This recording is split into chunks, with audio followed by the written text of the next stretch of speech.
रामकृष्ण हरी माऊली। आज आपण बरड या ठिकाणी माऊलीच्या पालखीचा जो मुक्काम आहे या ठिकाणी आहे आणि या ठिकाणी आज अन्नदान करतायत गजराज मसाले गुजरवाडी कात्रज पुणे यांच्यातर्फे जवळपास 1 लाख भाविकांना अन्नदान केलं जातं। वडापाव आणि मसाले भाताचं अन्नदान दूध परिवार करत असतो।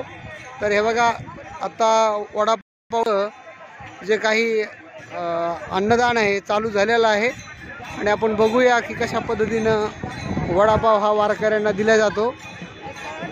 अगदी रांगेमध्ये सर्व वारकऱ्यांना हा वडापाव अशा पद्धतीने दिला जातो। शंकरपाळे आहेत, वडापाव आहे आणि सर्व गजराज सोशल फाउंडेशन तसेच गजराज मसाल्याचे सर्व कार्यकर्ते सर्वजण या कार्यामध्ये उत्साहाने सहभागी होतात। आपण या वारीच्या वाटेवरती सर्व वारकऱ्यांचा हा जो प्रसाद आहे तो आपण देताना बघतो आहोत। बघा सर्वांना अगदी गरम गरम वडापाव या ठिकाणी तयार केलेले आहेत।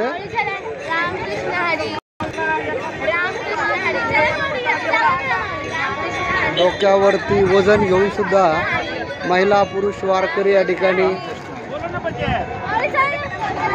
झेंडा उचला माऊली, चला पुढे चला। अशा पद्धतीची वाटप चालू आहे गजराज सोशल फाउंडेशनच्या माध्यमातून। आता आपण जाणून घेऊया आतमध्ये कशा पद्धतीने किचन चालू आहे ते।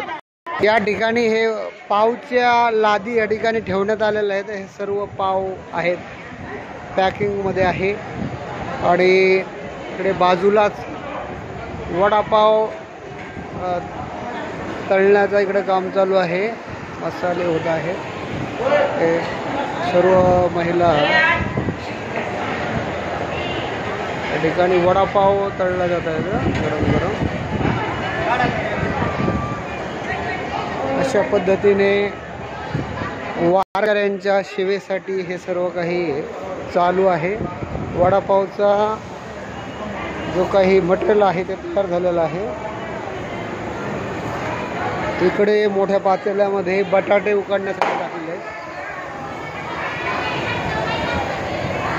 हे आर्यन मंगल कार्यालय पूर्ण या अन्नदानासाठी देण्यात आलेलं आहे।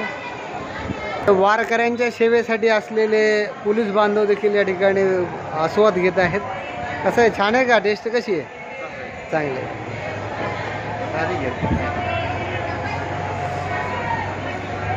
तर चालू असलेल्या अन्नदानाच्या या कार्याला शुभ कार्याला दूध परिवारांना महाराष्ट्र वारकरी ज्ञान चॅनल तसेच श्री शंकरमठ आश्रम संचलित वैकुंठवासी हरिभक्तपरायण लक्ष्मी नामदेव लोट वारकरी शिक्षण संस्था गोशाळा सर्वांच्या वतीने मनपूर्वक धन्यवाद, अभिनंदन यांचं। रामकृष्ण हरी।